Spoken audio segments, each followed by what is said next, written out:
qualifier number 2 for the Fittest in Cape Town. We've got ourselves a 7-minute AMRAP of 5 toes to bar, 4 chest to bar, 3 hang squat cleans, 2 front squats, and 1 shoulder to overhead. If I could describe this one workout in one word, I use the word one quite a bit there, I would say grippy. Quite grippy. First things first, let's talk about the movements in the workout. Let's talk about that, yeah. So I'm not gonna use red, there's too much red on the board. We're gonna use green, okay? All right, so these on the rig, and then we've got ourselves a bar. So key things first, please put your bar next to your rig as close as you can possibly get it. Like, it makes no sense when you're like, oh, here's my rig. Oh yes, and 20 yards away is my barbell. Don't waste time. Put that sucker as close as you possibly can to that rig to save yourself some time. This workout is all about transitions. That's it. Literally, that's all it is. Transitions, transitions, transitions, right? So don't waste time going from your rig to your bar. And vice versa, don't waste time going from your bar back to your rig. You don't need to chalk every single round. Heck, your goal should be to chalk for the whole thing. Now, I think I chalked twice. So yeah, even I wasted time. And I should have yelled at myself, what are you doing, Jacob? Don't take that chalk! You're wasting time! Let's look at each of these movements and the transitions that go between each one, right? So first of all, we've got toes to bar. Pretty simple, I don't know how to tell us to do toes to bar. Toes to bar, if you're able to do it, you go straight from toes to bar into a butterfly chest to bar pull-up. That should be your goal. So whether your toes to bar, changes up and goes to a kipping for a quick second and then transitions to butterfly, or you've got to do kipping chest to bar pull-ups.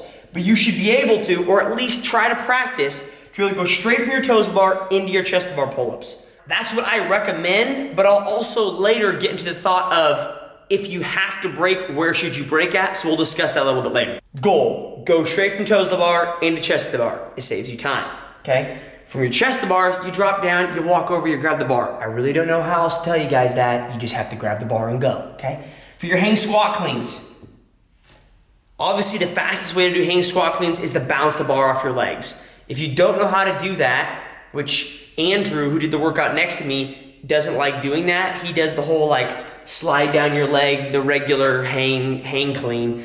It's still pretty close to being as fast. It's not off that much. If we did a lot of reps, meaning more than 3 per round, you'd probably be able to tell more and more, but it's not that much slower. But I do recommend, if you can bounce it off your legs, bounce it off your legs. It's a good skill to learn.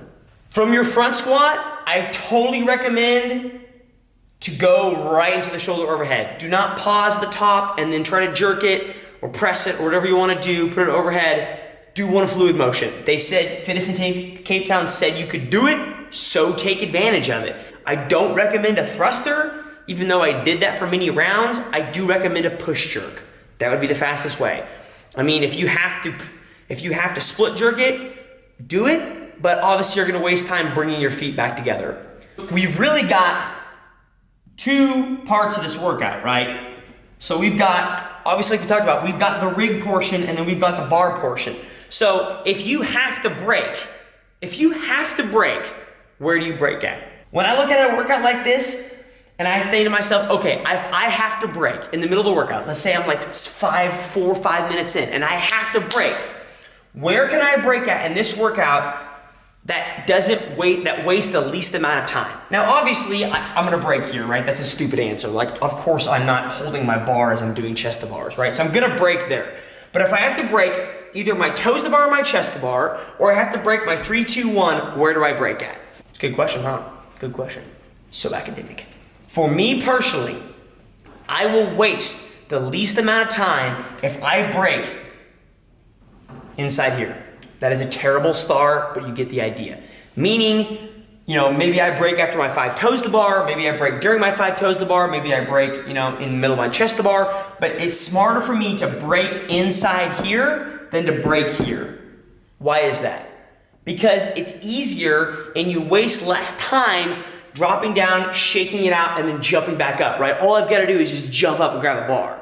Whereas if I do my 3 hang squat cleans, right, and then I drop the bar, I've got to shake it out, and then I've got to actually clean a bar up. So whether I power clean it or I full clean it. What I'm trying to say is, it's easier, if you have to break in this workout, it's easier to fall off the bar, or I'm sorry, fall off the rig, and then jump back up to the rig than it is to drop the barbell and have to pick it back up, right? Even though this is 9 reps and there's only 6 reps here, it's better to break here, I think, personally.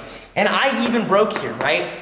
In my second to last, or maybe it was my last round, I actually broke up my toes to bar, or my chest to bar, right down the middle, right here. I was just tired, I was exhausted, and my grip was just like all over the place. So I broke my 5 and my 4.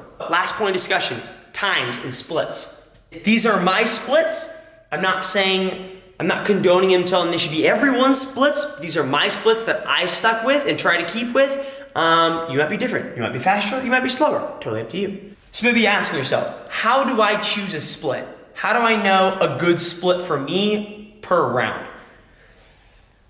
I think a good way of choosing a split, especially in a workout like this, is to choose a number, right? Choose a number that you can go faster on for the first couple rounds, but then is a struggle to hang on near the end.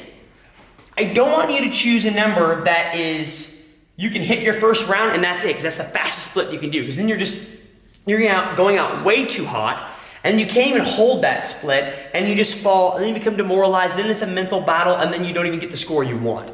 So choose a split, choose a round split that in the first round you might actually have to rest before you start again.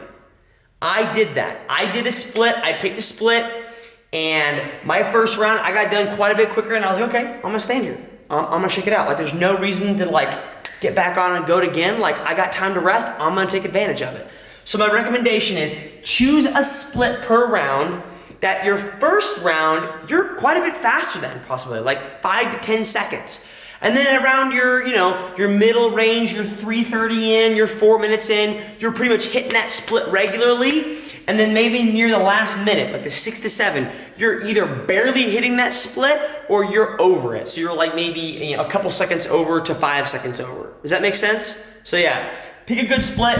Don't pick a split that's really aggressive. You will fail and you'll become demoralized from it, right? So, my splits. I averaged 35.3. That was my average split time for every round. My slowest split was 40 seconds, okay? And like we talked about in the discussion before this was actually my second to last and my last round splits were 40 seconds, both of them. So like I talked about, don't, pick a split and then your last couple rounds should be about, a couple seconds to 5 seconds slower. Well, I did that, okay?